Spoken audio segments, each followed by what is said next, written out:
Hello students, क्या हाल चाल है बेटा। उम्मीद है सभी बहुत बढ़िया से होंगे और पढ़ाई भी अच्छे से कर रहे होंगे। आज हम इस वीडियो के अंदर बात करेंगे चैप्टर नंबर जो हमारा 13 चैप्टर चल रहा है, पृष्ठीय क्षेत्रफल तथा आयतन की। हम 13.4 जो एक्सरसाइज है, प्रश्नावली जो 13.4 है प्रश्नावली, ठीक है, 13.4 प्रश्नावली है, उसका मैं आज आपको इंट्रो पढ़ाऊंगा। और इंट्रो आपको पता ही है, इंट्रो एक बहुत जरूरी वीडियो रहती है हमारी। एक्सरसाइज की जो सॉल्यूशन की वीडियो होती है उससे भी कहीं ज़्यादा महत्वपूर्ण वीडियो हमारी इंट्रोडक्शन की होती है, क्योंकि एक्सरसाइज के सवाल आप अपने आप भी कर सकते हो, ठीक है ना, अगर आपने इंट्रोडक्शन अच्छे से देखा है तो चलिए शुरुआत करते हैं। हम लोग इस इंट्रोडक्शन में किस टॉपिक के बारे में डिस्कस करेंगे, और वो टॉपिक बहुत अलग सा टॉपिक है हमारे पास में। अलग सा क्या, क्योंकि इस बारे में हमने पहले कभी पढ़ा नहीं है। ये है शंकु का छिन्नक। क्या है? शंकु का छिन्नक, ठीक है। आपके पास में छिन्नक क्या है अभी सब समझ आ देंगे, टेंशन ना लो, बस थोड़ा सा जुड़े रहना और वीडियो को ढंग से देख लेना ताकि एक्सरसाइज के सवाल आसानी से समझ में आ जाए आपके। इसको हम लोग, ठीक है, शंकु का छिन्नक हिंदी में कहते हैं और इंग्लिश में इसको फ्रस्टम भी कहते हैं। आपके पास में क्या कहते हैं? फ्रस्टम। आपके पास में FRUSTUM, फ्रस्टम, ठीक है। और इस पे आप लोग अभी क्लास 10th में हो, ठीक, और जैसे जैसे कक्षाएं बढ़ेंगी आपकी तो आपको इस संबंध में बहुत सारे क्वेश्चंस अगली कक्षाओं में देखने को मिलेंगे। यानी कि थोड़ा सा आज हम लोग इसका बेसिक क्लियर कर लेंगे और इस पे कुछ क्वेश्चंस कर लेंगे ताकि क्लास 10th का भी हमारा काम बन जाएगा, और आगे आने वाली कक्षाओं में जब हम इसकी ज़रूरत पड़ेगी तो इसका इस्तेमाल हम लोग अच्छे से कर लेंगे, ठीक है। तो चलिए पहले बात करते हैं कि शंकु का छिन्नक है क्या एक्चुअली। शंकु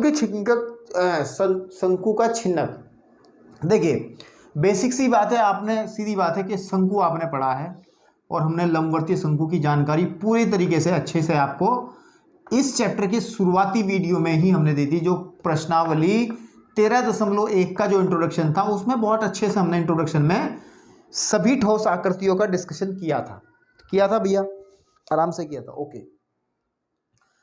और वहां पे हमने सारे फॉर्मूले, जो भी बेसिक चीजें होती थी वो हमने क्लियर कर दी थी, और मुझे नहीं लगता कि उसको रिपीट करने की जरूरत है। शंकु की सारी जानकारी, शंकु में सिर्फ इतनी बात आपको थोड़ी सी मैं बता दे रहा हूँ कि इसको हम लोग आधार की त्रिज्या R कहते हैं और इसकी ये ऊंचाई होती है H, और इसको कहते हैं तिर्यक ऊंचाई, इसको कहते हैं L। ये आपको सबको पता है।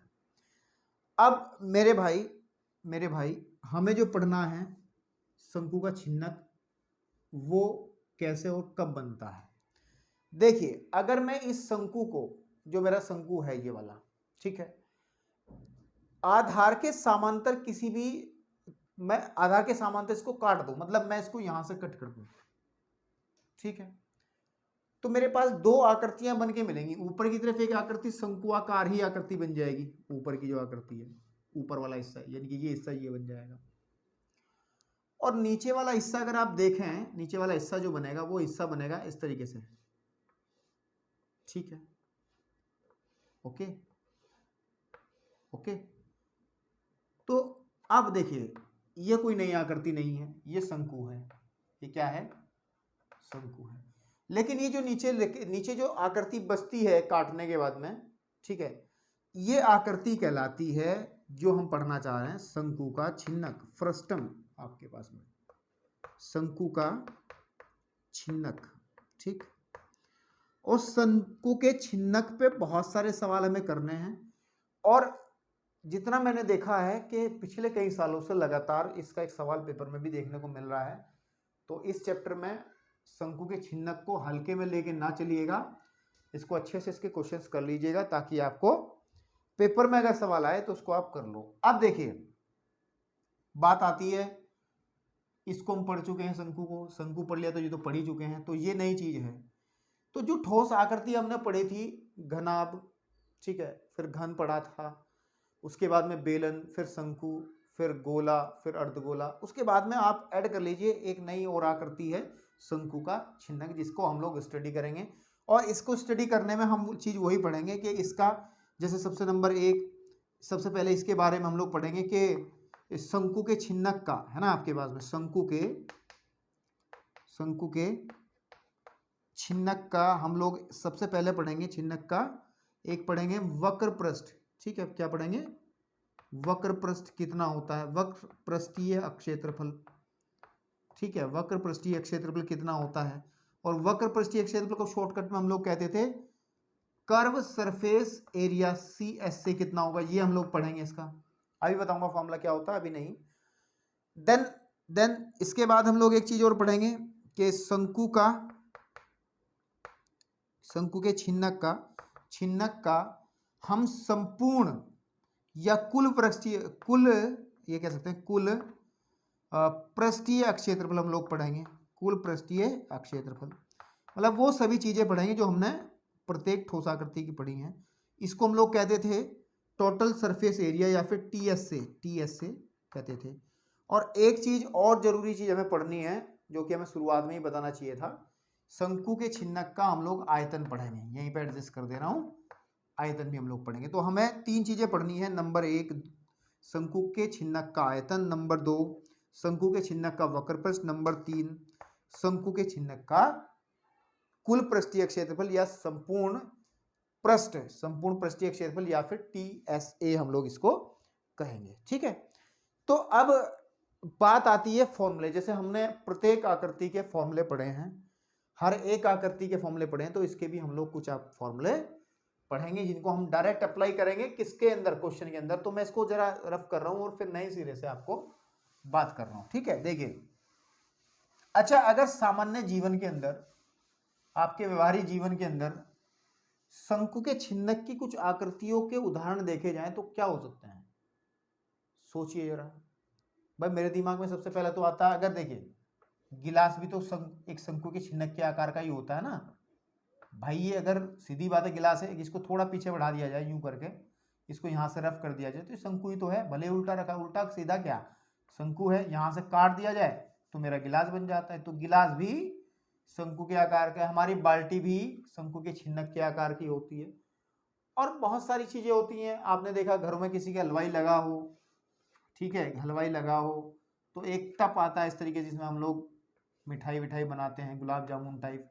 ठीक है, घरों में शादियां जब होती हैं तो ये भी उसी कैटेगरी का आकृति है, ये भी शंकु के छिन्नक की ही आकृति है। तो मैं इन उदाहरणों को इस वजह से आपको बता रहा हूं ताकि आपको शंकु के छिन्नक को फील आप करना शुरू कर दें। फील का मतलब आपको लगने लगे कि आकृति कैसी होती है। जब क्वेश्चन पढ़ें तो आपके दिमाग में एक स्पष्ट, एक साफ सुथरा चित्र बन जाना चाहिए जब हम क्वेश्चंस करेंगे। ठीक है, ओके।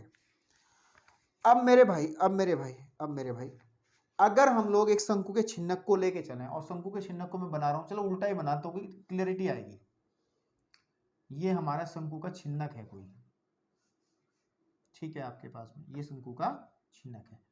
अब शंकु के छिन्नक के में 2 त्रिज्याएं होंगी, एक त्रिज्या ऊपर वाली होगी बड़े वाली, एक त्रिज्या नीचे वाली होगी। एक इसकी ऊंचाई होगी और एक इसकी होगी तिर्यक ऊंचाई। ठीक है, अगर हम लोग सिरों की त्रिज्या मान के चलो कि इसकी ऊपर वाली त्रिज्या जो है ये R1 मान लें और ये वाली त्रिज्या R2 मान लें। समझ आ रही बात, R2 मान लें, R1 मान लें, R2 मान लें। ऊपर वाले सिरे की जो त्रिज्या है वो तो R1 है और नीचे वाले की R2 है। तो R1 R2, एक सबसे पहली बात तो ये कि R1 बड़ी होगी R2 से। आप देख लोगे ना कि R1 बड़ी है R2, क्वेश्चन में अपने आप क्लियर हो जाएगा क्योंकि ऊपर वाला जो हिस्सा है वो बड़ा है, नीचे छोटा है। ठीक है भाई, अगर बराबर हो जाए, R1 R2 के बराबर हो जाए तो फिर तो ये क्या बन जाएगा, फिर तो ये क्या बन जाएगा, ये तो बेलन बन जाएगा ना। समझ रहे हो ना, बेलन बन जाएगा अगर R1 R2 बराबर हो जाए। लेकिन हम लोग R1 और R2 में कुछ अंतर रहेगा तभी ये शंकु का छिन्नक बन पाएगा। ओके, और इसकी ऊंचाई को हम लोग कैपिटल S से लिख दे रहे हैं, ठीक, सॉरी स्मॉल s से, और इसकी जो तिर्यक ऊंचाई इसको L से लिख दे रहे हैं। और अब हम लोग लिखते हैं इसके फॉर्मूले। सबसे नंबर 1 फॉर्मूला शंकु का, ठीक है, शंकु के छिन्नक का आयतन कैसे निकालेंगे हम लोग। इसके लिए फॉर्मूला होता है 1/3, ठीक है, आपके पास में मैं नीचे लिखूंगा ताकि क्लियरिटी आ जाए। यहाँ पे 1/3 पाई h इंटू R1 का स्क्वायर प्लस R2 का स्क्वायर प्लस R1 R2। आप लोग इस फॉर्मूले को अच्छे से याद कर लें अभी, ठीक है। और घन इकाई में रहेगा क्योंकि आयतन है तो घन इकाई होगा, घन इकाई, घन इकाई समझते हो ना, सेंटीमीटर में तो सेंटीमीटर अकॉर्डिंग टू क्वेश्चन ये बात होगी। और इस फॉर्मूले को याद कर लें आप। कुछ बच्चे सोच रहे होंगे सर इंट्रोडक्शन में हमेशा फॉर्मूले को बना के भी दिखाते हैं, आज पता नहीं क्यों ऐसा क्या हुआ कि सर जी ने डायरेक्ट ही फॉर्मूले याद करवाने की बात कर दी। तो मेरे भाई क्योंकि हम लोग जब प्रश्नावली 13.5 करेंगे वहां पे इन फॉर्मूलों को, जो फॉर्मूले में लिखूंगा आयतन का, वक्र पृष्ठ का, या फिर संपूर्ण या फिर कुल पृष्ठ का छिन्नक के आयतन के संबंध में, तो उन फॉर्मूलों को हम लोग ड्राइव करेंगे। ये फॉर्मूले कैसे बने इस बारे में हम लोग चर्चा करेंगे। जो इससे अगले वाली एक्सरसाइज है उसका क्वेश्चन नंबर 6 और क्वेश्चन नंबर 7 मेरे भाई इन्हीं फॉर्मूलों को बनाने का है। तब मैं वहां पे इन चीजों को कराऊंगा और आपको समझ में भी आएगी। ऑप्शनल जो एक्सरसाइज है, ऐच्छिक जो एक्सरसाइज है 13.5, उसमें प्रश्न संख्या 6 कौन सी एक प्रश्नावली में, जो प्रश्नावली है मैं क्लियर कर दूं बेटा, ऐसी कोई डायरेक्ट बात नहीं बताई जाएगी। और 13.5 है, इसमें क्वेश्चन नंबर जो 6 है और 7 है उसमें इन फॉर्मूलों को हम लोग प्रूफ करेंगे। ये फॉर्मूले बने कहां से हैं, तो अभी के लिए सिर्फ आप क्या करें, अभी के लिए इन फॉर्मूलों को याद कर लें और अप्लाई करके सीधा आंसर प्राप्त करें, ठीक है। तो दूसरा फॉर्मूला है मेरे भाई, वो है कि शंकु के छिन्नक का, ठीक है, वक्र पृष्ठ कितना होगा, वक्र पृष्ठीय क्षेत्रफल, वक्र पृष्ठीय अक्षेत्रफल, या फिर आप शॉर्टकट में कहेंगे कि CSA कितना रहेगा। और उसका फॉर्मूला जो है मैं भी देख के लिख रहा हूं, वो होगा पाई into R1 plus R2 into L, ठीक है। अब मेरे को ये बात आपको क्लियर समझ में आ रही है ना कि R1 क्या है। R1 इस शंकु के छिन्नक की बड़े वाली त्रिज्या है, R2 इस शंकु के छिन्नक की छोटे वाली त्रिज्या है, L इस शंकु की तिर्यक ऊंचाई है, और H का अगर जिक्र होता है तो H इसकी ऊंचाई है। इतना क्लियर है मेरे भाई, ओके। अब अच्छा, हाँ, एक बात और फील होनी चाहिए, क्या, जो कि हम पहले बहुत फील कर चुके, क्या, कि जो वक्र पृष्ठ होगा इसका, ये वक्र पृष्ठ होगा, वो वक्र पृष्ठ कौन सा होगा।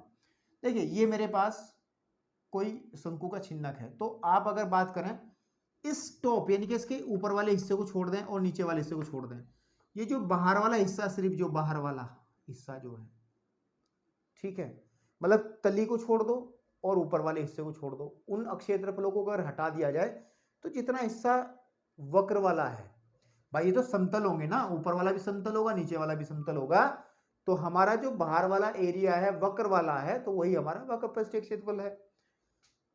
और इसका मात्रक वर्ग इकाई होगा, कौन सा होगा, वर्ग इकाई, क्योंकि क्षेत्रफल है तो वर्ग इकाई होगा।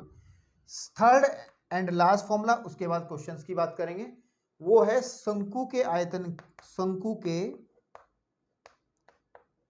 छिन्नक का कुल पृष्ठीय क्षेत्रफल,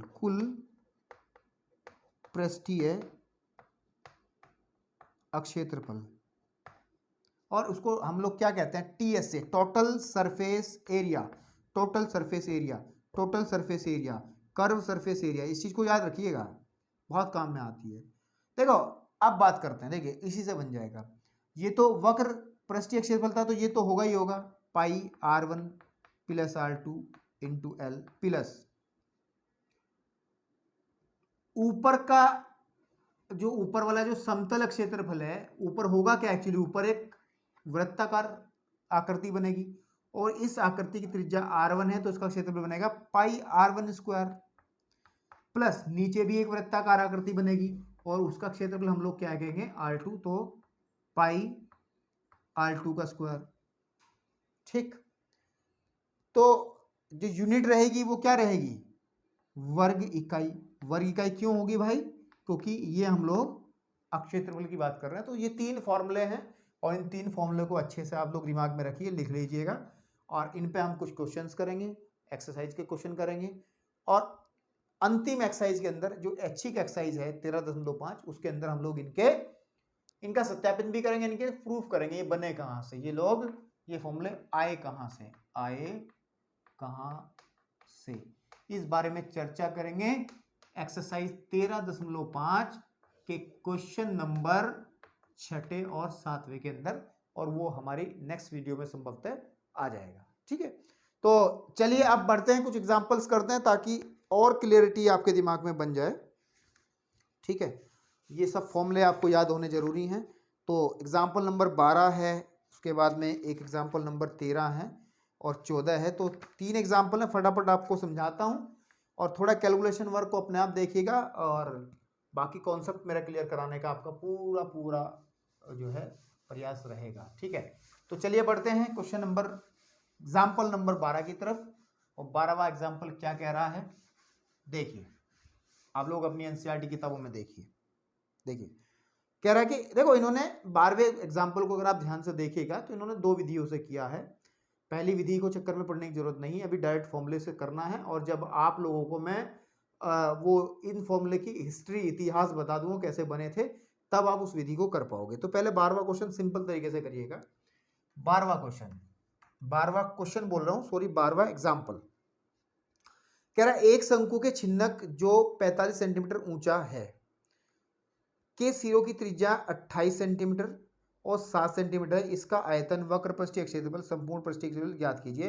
मतलब भाई साहब कह रहे हैं कि छिन्नक है मेरे पास, छिन्नक बना दे रहे हैं।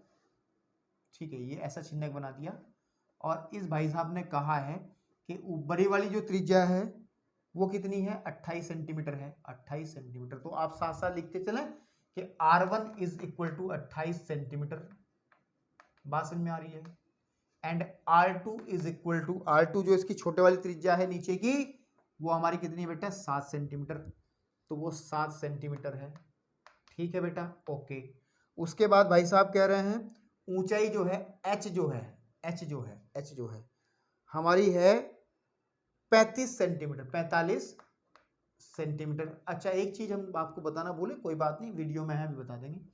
तो ये मेरे पास है h, यानी कि ये कितनी है, 45 सेंटीमीटर, लेकिन हमें ये नहीं पता, l नहीं पता, हमें h पता है, R1 पता है एंड R2 पता है। ठीक है, ओके। L कैसे निकलेगा, L अभी हमने फॉर्मूला शायद नहीं लिखवा पाए, याद नहीं रहा, टेक्निकल कारण की वजह से नहीं बता पाए, चलिए हम अब बता देंगे। तो जो L निकलता है, L के लिए फॉर्मूला याद रख लेना, जो L होता है, L के लिए एक फॉर्मूला होता है अंडर रूट ऑफ, सिंपल के अंदर तो क्या होता है, हम जब निकालते थे शंकु के अंदर under root of R square plus H square निकालते थे, लेकिन यहाँ पे एक फॉर्मूला बनेगा क्योंकि छिन्नक के लिए थोड़ी सी कंडीशन अलग होती है, वो होगी H square plus R1 minus R2 का whole square, R1 minus R2 का होल स्क्वायर। और ये फॉर्मूले बन कैसे रहे हैं, मुझे अब भी जिज्ञासा बहुत बच्चों के मन में होगी, मेरे मन में भी है, लेकिन मुझे पता है कैसे बन रहे हैं, और मैं अभी इस बात को खोलूंगा नहीं, जब नेक्स्ट एक्सरसाइज करेंगे तभी बताएंगे, अभी सिर्फ याद रखिएगा। तो अब L निकाल लें पहले, क्योंकि हमें R1 पता, R2 पता, H पता, तो L निकालने पहले, L का इस्तेमाल करना ही करना है। Under root of H square मतलब 45 का स्क्वायर, ठीक है बेटा, प्लस R1 28 माइनस 7 का होल स्क्वायर। ठीक है, तो L मेरे पास कितना आ जाएगा बेटा, 45 का स्क्वायर और प्लस 28 माइनस 7 कितना होता है भैया, 21 का स्क्वायर, कितना, 21 का स्क्वायर। ठीक, और अगर आप इसको सिंप्लीफाई करोगे मेरे भाई, सिंप्लीफाई करोगे, ठीक है, सिंप्लीफाई करोगे तो कैसे करोगे, इसको थोड़ा सा अलग तरीके से हल करो।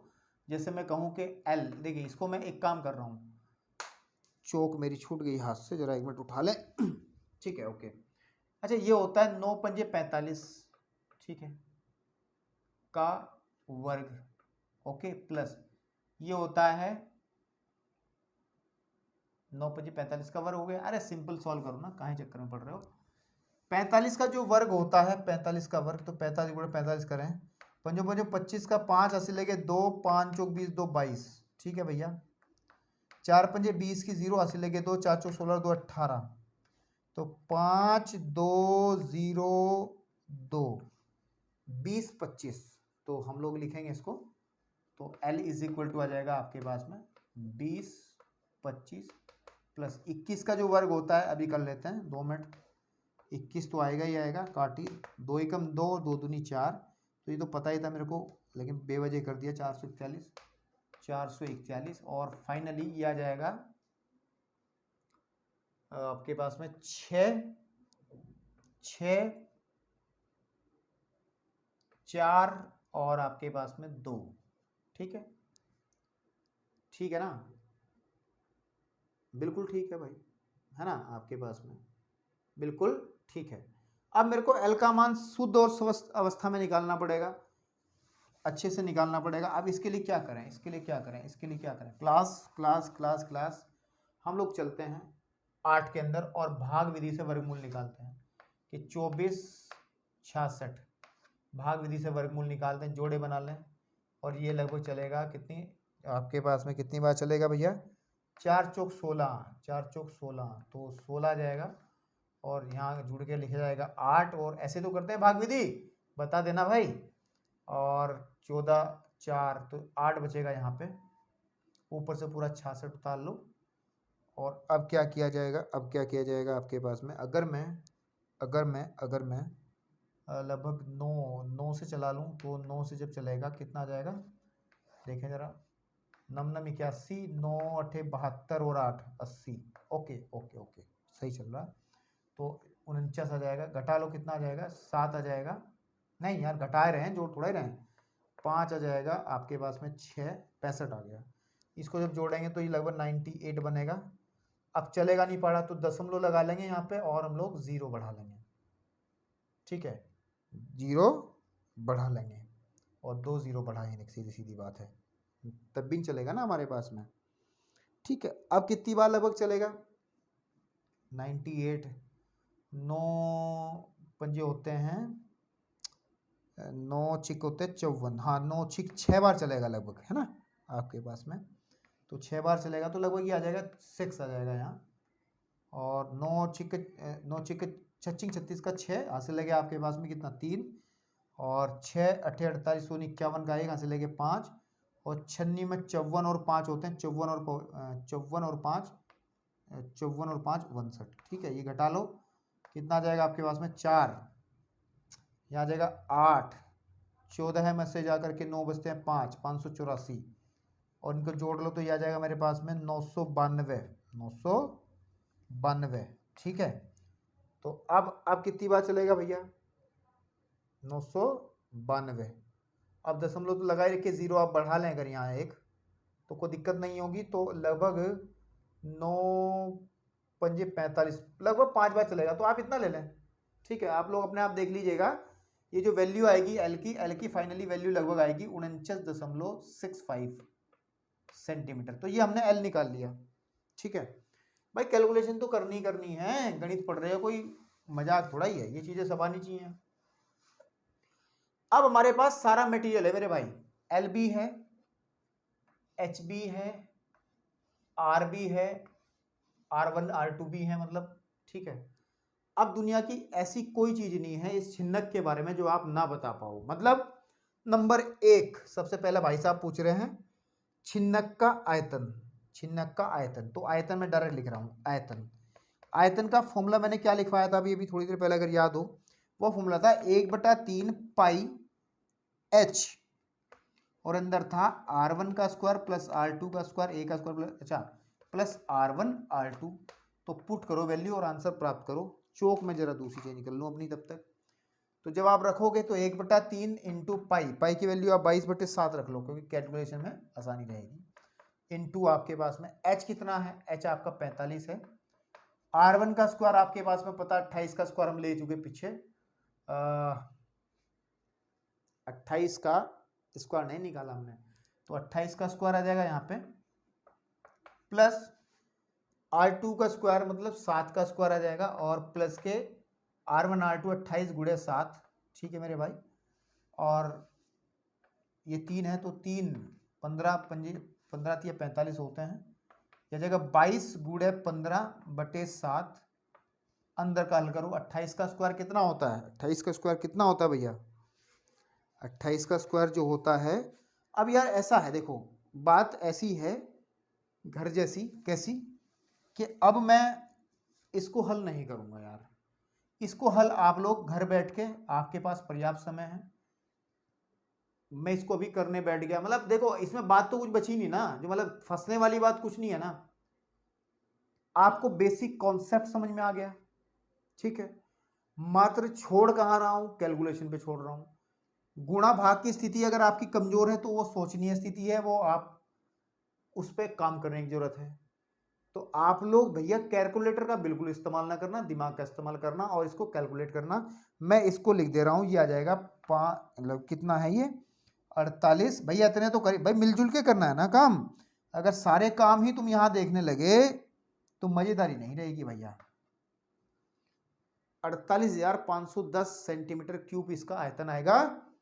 और मजेदारी वाली बात तो तभी आएगी जब आप इसकी कैलकुलेशन अपने हाथ से करेंगे, क्योंकि भाई साहब जब करोगे तभी दिमाग खुलेगा ना, बाकी तो फिर नकल टाइप बात हो गई, ठीक है। सेकंड हम लोग निकालें इसका सीएस से।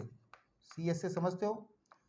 वक्र पृष्ठीय क्षेत्रफल, और वक्र पृष्ठीय क्षेत्रफल का फॉर्मूला होता है pi r1 plus r2 into L. Pi की वैल्यू 22/7 है और r1 कितनी है? 28 plus 7 into L. What is L? L हम पहले निकाल चुके, 49.65, ठीक है। इसको भी कैलकुलेट आप करोगे और कैलकुलेशन जो भी आएगी मेरे बेटा वो आपके पास में आ जाएगी 5461.5 सेंटीमीटर स्क्वायर आएगा इस बार, क्योंकि क्षेत्रफल है तो मात्रक स्क्वायर में आएगा। ओके, फिर अगर हम लोग बात करें एक और चीज निकालनी है, नंबर थर्ड, और वो है टीएसए। टीएसए का फॉर्मूला क्या होता है? मैं थोड़ा सा इसको जगह बना लूं उसके लिए। टीएसए का फॉर्मूला लिखने के लिए मैं ऊपर से जो है इसको रफ कर दे रहा हूं यहां से यार, ठीक। एग्जाम्पल है, एनसीईआरटी में सॉल्व है। तो जो टीएसए है, टीएसए टोटल सरफेस एरिया, उसका फॉर्मूला क्या आता है? ये तो है ही है कि पाई r1 plus r2 into L तो है ही है, plus pi r1 square plus pi r2 square, ये भी चीज है। तो जब इसमें वैल्यूज रखोगे आप, आपको सब चीजें पता हैं, और जब इसको कैलकुलेट करोगे मेरे भाई, ये आ जाएगा आपका 80.79, ठीक है, नहीं 8,089, ठीक है, 0.5 और सेंटीमीटर स्क्वायर, ठीक है। तो मतलब क्या है, आपको अगर सब चीजें अच्छे से पता है, कितनी चीजें पता होनी चाहिए भाई? अगर सब चीज जानकारी लेनी है, आपको R1 पता होना चाहिए, R2 पता होना चाहिए, L पता होना चाहिए, H पता होना चाहिए। ये चार चीजें पता हैं, फिर आपको दुनिया की कोई ताकत नहीं है कि सवाल का कोई भी आंसर आप ना निकाल पाए, बशर्ते आपकी कैलकुलेशन परफेक्ट हो। आपकी और कैलकुलेशन परफेक्ट तभी होगी जब आपको प्रैक्टिस अच्छे से आप लोग करेंगे। चलिए एग्जाम्पल नंबर 13 पे बढ़ते हैं और फिर देखते हैं कि 13 एग्जाम्पल में उसने क्या बात की है। कुछ चीजें आपको लगती हैं कि नोट करने लायक है तो शर्म ना करो भाई, ठीक है, उसको आप नोट करते रहें, ठीक है, उसको आप नोट करते रहें और एनसीईआरटी किताबों से क्वेश्चंस को पढ़ते रहें। ओके, 13वें एग्जाम्पल में कह रहा हनुमंपा। अच्छा, साउथ का नाम है कोई, साउथ मतलब जो साउथ की फिल्मों में ऐसे ही नाम होते हैं ना, हनुमंपा और उसकी पत्नी गंगामंपा, बोला भी नहीं जा रहा है, गंगा मम्मा अरे यार स्लिप ऑफ टंग हो रही है, कोई दिक्कत नहीं है। हनु मम्पा है एक तो, और उसकी पत्नी गंगा मम्मा है, ठीक है। नाम में कुछ नहीं रखा, काम में कुछ रखा है, हमें छिन्नक ढूंढना है उसकी, जो पूछ रहा हो बताना है, ठीक है। जो भी है XYZ, हमें नाम से क्या मतलब है, जो है लिख देंगे भाई। गन्ने के रस से गुड़ बना रहे हैं, कहानी बता रहा है ये, ठीक है, गुड़ बना रहे हैं। उन्होंने गन्ने के रस को गर्म करके राब यानी कि जो सीरा होता है बना ली है, ओके, जिसे शंकु के छिन्नक के आकार के सांचों में ढाला जाता है, ठीक है भाई, जिसमें प्रत्येक के दोनों वृत्तीय फलकों का व्यास 30 और 35 सेंटीमीटर है तथा सांचे की जो ऊंचाई है वो 14 सेंटीमीटर है, ठीक है। ये तो डायमेंशंस दे दी। यदि वह 1 सेंटीमीटर क्यूब राब का द्रव्यमान 1.2 ग्राम है तो प्रत्येक सांचे में भरी जा सकने वाली राव का द्रव्यमान ज्ञात कीजिए। भैया ये बात की बात है, द्रव्यमान वाली बात की बात है। सबसे पहले हमें देखनी पड़ेगी उसके अंदर राव कितनी आएगी, और राव कैसे पता चलेगी, सीरा कैसे पता चलेगा, जो छिन्नक के आकार का जो बर्तन है उसका हमें आयतन निकालना पड़ेगा। तो सबसे पहले आप बना लो, सबसे पहले आप बना लो, क्या बना लो, एक छिन्नक के आकार का बर्तन बना लो, ठीक है, आपके पास में, ठीक है। तो मैं बना ले रहा हूं भाई, कोई दिक्कत नहीं। ऐसे बर्तन बहुत देखने को मिलते हैं, वैसे घरों में भी होते हैं। भाई साहब कह रहे हैं एक तो त्रिज्या इसकी है 30 सेंटीमीटर की, तो छोटे वाली त्रिज्या नीचे होगी, नहीं व्यास है ये पूरा 30 सेंटीमीटर, ठीक है।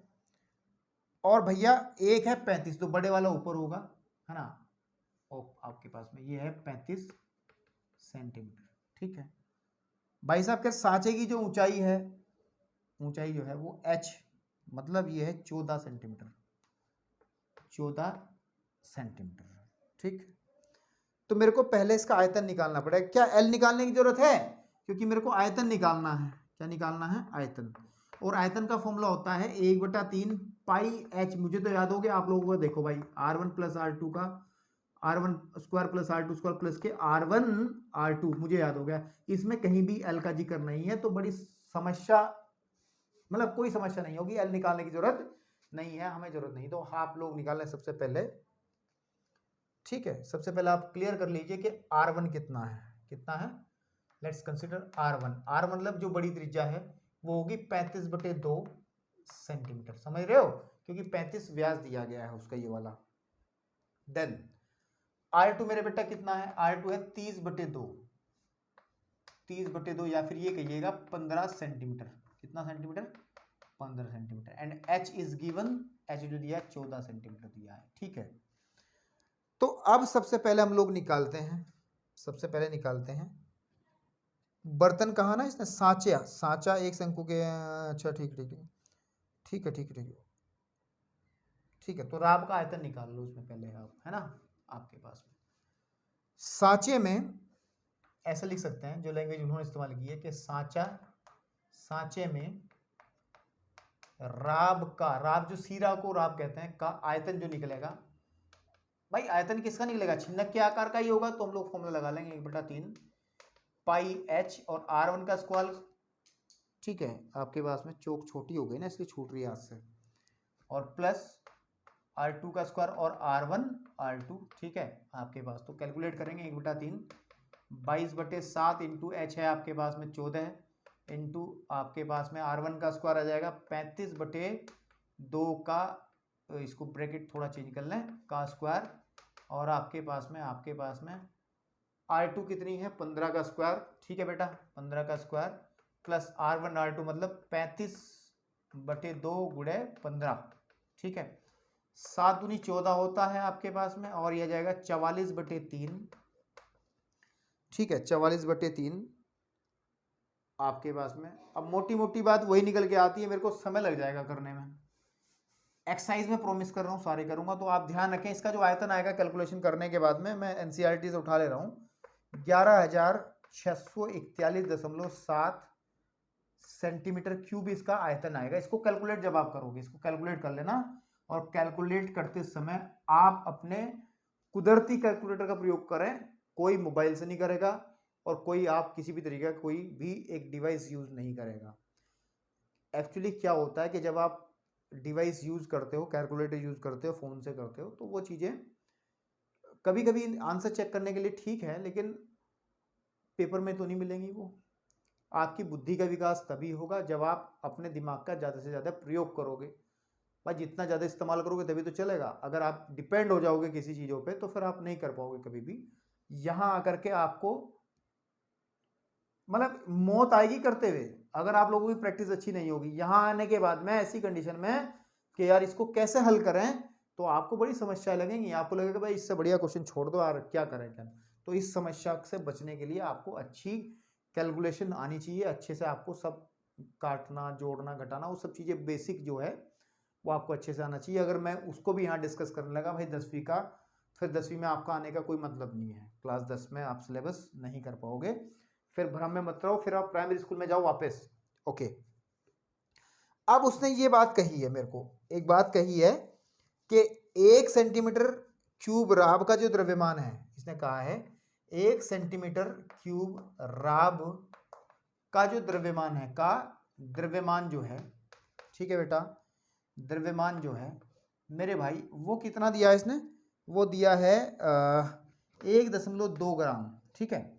तो मैं, लेकिन मेरे पास कितनी राब है, मेरे पास इतनी राब है, तो हम लिखेंगे 11,641.7 सेंटीमीटर क्यूब राब का द्रव्यमान जो होगा 1.2 गुणे 11,641.7 किलोग्राम। और जब इसकी कैलकुलेशन हम लोग करेंगे बेटा तो मेरे पास में आ जाएगा 13.97, नहीं इसको पूरा लिखो ना एक बार, ये आएगा 13,970.04 ग्राम। और अगर इसे आप 1000 से भाग कर दोगे तो मेरे बेटे ये किलोग्राम में कन्वर्ट हो जाएगा, तो किलोग्राम में लगभग बनेगा ये 13.97, और 13.97 को लगभग क्या कह सकते हैं, 14 किलोग्राम। तो ये इसका फाइनल आंसर रहेगा आपके पास में, ठीक है। तो चलिए बढ़ते हैं नेक्स्ट क्वेश्चन की तरफ। क्वेश्चन कह रहा हूं मैं एग्जाम्पल नंबर 14, ताकि आपको जो है एक्सरसाइज में जाने के रास्ते मिल जाएं। सिर्फ एक ही एग्जाम्पल बचा है और उसके बाद हम लोग उदाहरणों पे चर्चा करेंगे, ठीक है। तो चलिए देखिए क्या कह रहा है आपका 14th एग्जाम्पल, पढ़िए। धातु से बनी एक खुली बाल्टी है, बाल्टी धातु से बनी है, खुली बाल्टी है। चलो पहले पढ़ लो फिर बनाएंगे, बना के उसने दे ही दी एनसीईआरटी किताबों में। अगर आप देखोगे कि धातु से बनी एक खुली बाल्टी शंकु के एक छिन्नक के आकार की है, ओके, जो उसी धातु के बने एक खोखले बेलन आधार पर आरोपित है। अब बात सही हुई, क्योंकि बाल्टी में नीचे तली भी लगी होती है, तो वो तली है शंकु आकार होती है, बताएंगे कैसी होती है। इस बाल्टी के दोनों वृत्ताकार सिरों की त्रिज्या 45 और 25 है। आपके पास में बाल्टी की कुल ऊर्ध्वाधर ऊंचाई 40 है और बेलनाकार ऊंचाई 6 सेंटीमीटर है। इस बाल्टी को बनाने में प्रयुक्त धातु की चादर का क्षेत्रफल ज्ञात कीजिए, जबकि हम बाल्टी की मुठिया मतलब हत्था जो होता है ना, को इसमें सम्मिलित नहीं करेंगे। साथ ही उस पानी का आयतन भी ज्ञात कीजिए जो इस बाल्टी में धारण कर सकता है। ओके, वी वांट, दो चीजें चाहिए। चादर कितनी लगेगी भाई, ठीक है, ओके बता देंगे, अभी 2 मिनट की बात है। दूसरी बात बतानी कि कितना पानी आएगा। पानी का मतलब तो सीधी सीधी बात आयतन की बात है, छिन्नक का आयतन। लेकिन जो बात है उसमें पहले क्लियर कर लो, इसकी एक डायग्राम बना करके फटाफट क्लियर हो जाएगा। ये बाल्टी हमारी इस तरीके से तो होगी, है ना, आपके पास में। लेकिन ये बाल्टी जो है मेरे भाई, थोड़ा सा यहाँ कर लो ऐसे, ये बाल्टी मेरे भाई एक नीचे शंकु है, छोटा शंकु बोल रहा हूँ यार, गलत बोल रहा हूँ, बेलन है, क्या है, छोटा सा बेलन, उस पर बनी है, ठीक है। अब इसमें दिया क्या क्या है, एक्चुअली दिया क्या क्या है। सबसे पहले आप लिखिएगा छिन्नक के लिए, जो बड़े वाली त्रिज्या यहाँ आएगी R1 और छोटे वाली त्रिज्या यहाँ आएगी R2, यहाँ उसका H आएगा और यहाँ पे उसका L आएगा, ठीक है भैया। तो शंकु के छिन्नक के लिए अगर हम बात करें, शंकु के या बाल्टी के लिए बात करें, सीधा रखो R1 बराबर, R1 कितनी दी रखी इन्होंने भैया, R1 दिया है, R1 दिया है, दोनों के व्यास दिए हैं इन्होंने, व्यास दिए हैं। तो R1 जो होगा वो 45/2, या फिर इसको अगर काट के लिखें तो आ जाएगा 22.5 सेंटीमीटर। और R2 जो रहेगा वो है आपका कितना है भैया, इसने दे रखा 25, तो 25/2 या फिर कहिए 12.5, ठीक है, सेंटीमीटर। और H जो रहेगा ऊंचाई, वो रहेगी आपकी 34 सेंटीमीटर। वो क्वेश्चन में दिया है, मैंने अपनी तरफ से कुछ नहीं लिखा है, क्वेश्चन के अंदर दिया है, ठीक है। अब ये 34 कैसे आया, अच्छा 34 बात तो कर लें, 34 कैसे आया। हाँ, जो टोटल हाइट है बाल्टी की, देखो सवाल के अंदर जो दिया है टोटल हाइट, वो दी है 40 सेंटीमीटर, देख लो भाई 40 सेंटीमीटर। लेकिन क्या हुआ कि नीचे जो बेलनाकार आकृति है ये वाली, इसकी जो हाइट है वो 6 सेंटीमीटर है। तो अगर हम लोग छिन्नक की ऊंचाई निकालेंगे तो 40 - 6 होगी, कि पूरी बाल्टी की ऊंचाई में से हम लोग इस बेलनाकार भाग की ऊंचाई निकाल देंगे ना, माइनस कर देंगे 6, तो आपका 34 सेंटीमीटर ऐसा आया। ये लग रहा था ना कहां से 34 आ गया, आप समझ में आया होगा 34 कहां से आया है, ओके। अब मेरे भाई शंकु की एक्चुअली हमें पूछा गया चादर का क्षेत्रफल, और चादर का जो क्षेत्रफल होगा सीधी सीधी बात है हम लोग वक्र पृष्ठ की बात करेंगे, ठीक है। और वक्र पृष्ठ के फॉर्मूले में आपका इस तिर्यक ऊंचाई एल का भी जिक्र होता है, क्योंकि वक्र पृष्ठ होता है कितना, पाई r1 r2 इंटू एल, पाई r1 r2 इंटू एल। तो मेरे भाई ये जो एल है तो एल तो निकालना पड़ेगा, और एल निकालने के लिए एक ही युक्ति है जो हमने बताया, वो फॉर्मूला होता है H square plus r1 minus r2 का होल स्क्वायर। कैलकुलेट कर लेंगे, एच का स्क्वायर मतलब 34 का square minus r1 minus r2, तो 12.5 में से नहीं 22.5 में से जब 12.5 घटाएंगे तो मेरे साथ 10 बचेगा, 10 का स्क्वायर।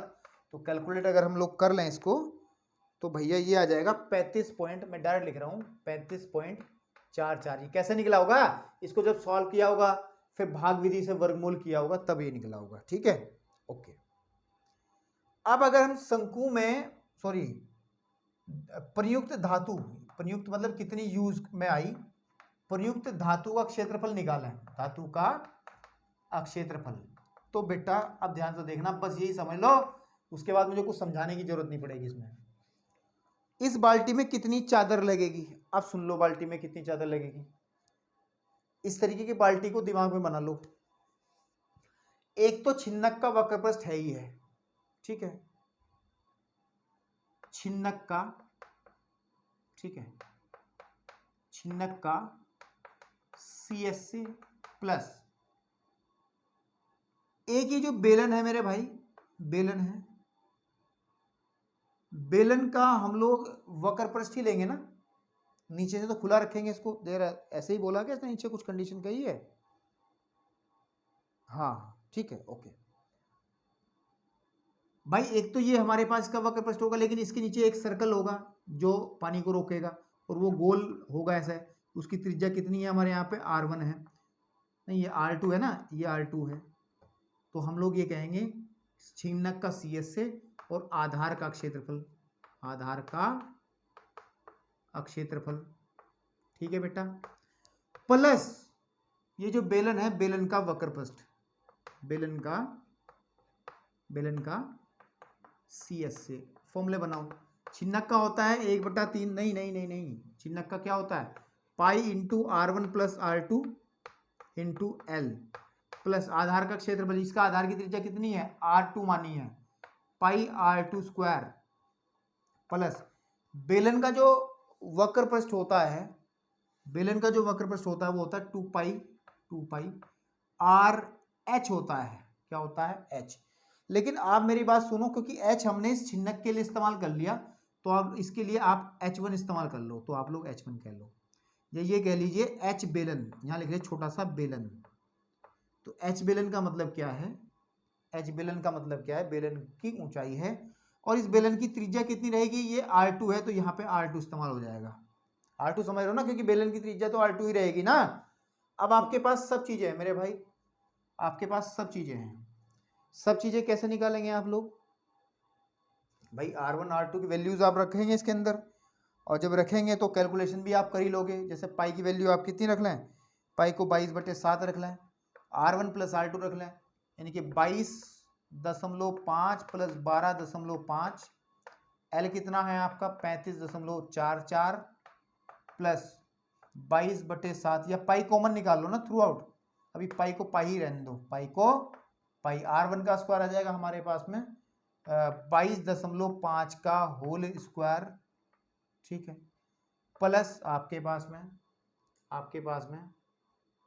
2 पाई इंटू r2 कितना है 12.5, ठीक है, इंटू आपके पास में h कितना है, h बेलन का h जो है, इसको आप h1 कह लो, बेलन का वो है 6, वो है 6।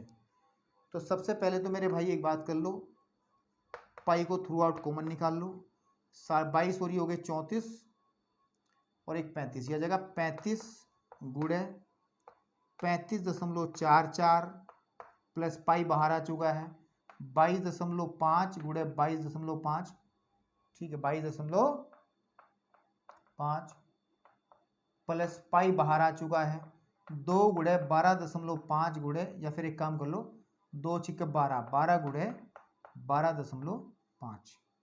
भैया अब इससे बैठकर आराम से कैलकुलेट करना, और कैलकुलेशन करने के बाद में आपको प्राप्त होगा 4860.9 सेंटीमीटर स्क्वायर।